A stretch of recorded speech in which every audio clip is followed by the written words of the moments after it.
Olá, pessoal! Eu sou professora de Ciências da Escola Municipal São Domingos. A nossa aula será uma introdução sobre a força da gravidade, ou também chamada força gravitacional. Contam-se que em 1666, quando tinha 23 anos de idade, Newton viu uma maçã caída em uma macieira. Isso é algo comum, mas dessa vez o fato deixou o cientista tão curioso que ali mesmo ele formulou a seguinte questão: por que os corpos caem? Raciocinando sobre esse problema, Newton chegou à conclusão de que os corpos caem porque são atraídos por uma força. Essa força que atrai os corpos, ele denominou de força da gravidade.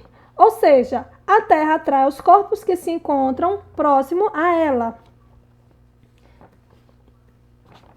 A força gravitacional ela é uma força atrativa que surge entre todos os corpos que possuem massa. Exemplo, o planeta Terra ele tem uma grande massa, então ele é capaz de atrair os corpos ao seu redor em direção ao seu centro, por causa do seu campo gravitacional. É a força gravitacional também que mantém os planetas em suas órbitas girando ao redor do Sol. Então, o Sol exerce uma força gravitacional sobre os planetas que mantém os planetas presos a eles. Esses planetas estão girando em torno do Sol, preso pelo campo gravitacional do Sol. Depois de muitas observações e cálculos, Newton chegou e elaborou a seguinte lei, chamada de Lei da Gravitação Universal. Essa lei ela diz que dois corpos atraem um ao outro com forças iguais e opostas.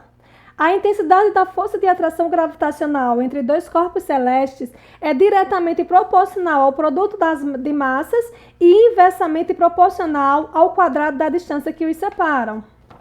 Então, essa foi a ideia central da Lei da Gravitação Universal, elaborada por Isaac Newton. A atuação da força da gravidade. Vejam só. A força de atração gravitacional ela depende das massas dos corpos envolvidos e da distância entre eles. Quanto maior for a massa de um corpo, maior será a força de atração gravitacional existente entre eles. O outro ponto que também influencia é a distância. Quanto mais distante estiverem os corpos, menor será a força de atração entre eles, ok? Outro ponto que é visto dentro da força da gravidade é o peso. E aí a gente vai ver peso e massa. Vejam só, o peso ele refere-se à força gravitacional com a qual a Terra atrai todos os corpos ao seu redor. Algumas pessoas usam a expressão: eu peso 65 quilos, eu peso 70 quilos. Essa expressão, eu peso 70 quilos, ela é equivocada. Por quê? Porque peso, refere-se a uma força, no caso a força gravitacional, e ela é medida em Newton e não em quilograma. Observem a fórmula. Essa fórmula aqui do lado, a de baixo.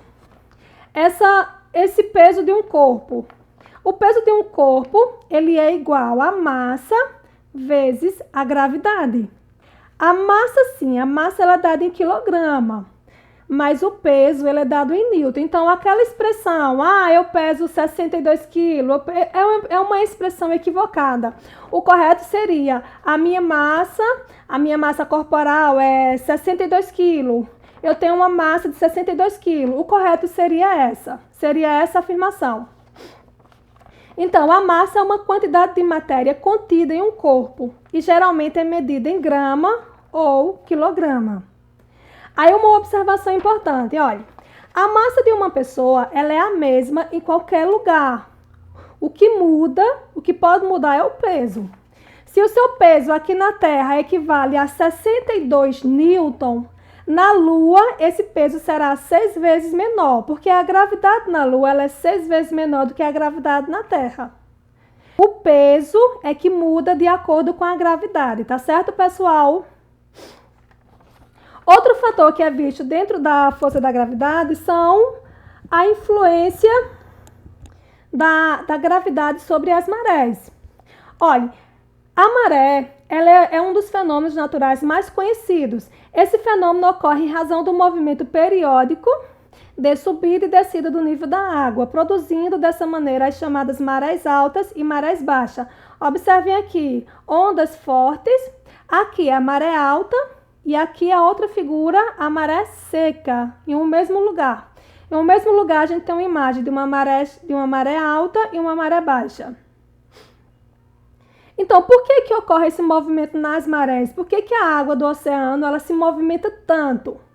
Bem, o maior responsável pela movimentação das águas é a Lua, o nosso satélite natural. Sem o poder de atração que ela exerce sobre as águas, os oceanos e mares ficariam no mesmo nível.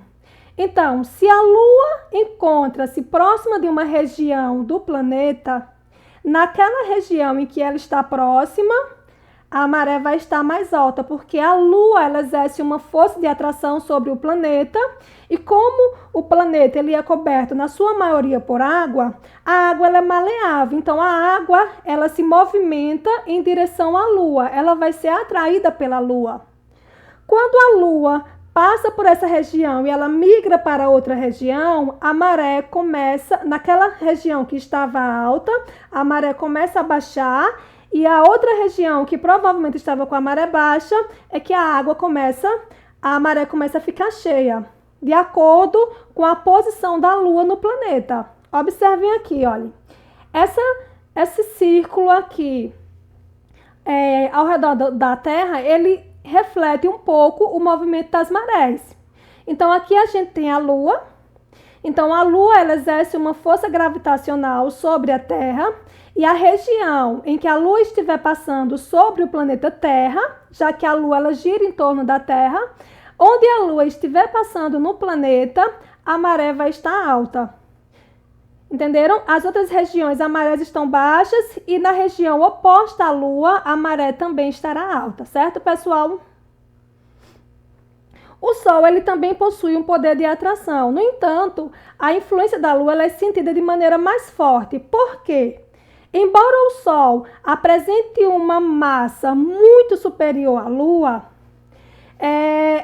portanto, ele deveria ter um campo gravitacional maior. Porém, o Sol ele se encontra muito distante da Terra. E aí, como a Lua está mais próximo da Terra, bem mais próximo da Terra do que o Sol, a influência da Lua sobre a maré ela é sentida de maneira muito mais forte do que a do Sol. Ok, pessoal? Eu encerro aqui a aula. Tá certo? Então, eu espero que vocês tenham gostado e boa sorte aí nas atividades, tá certo?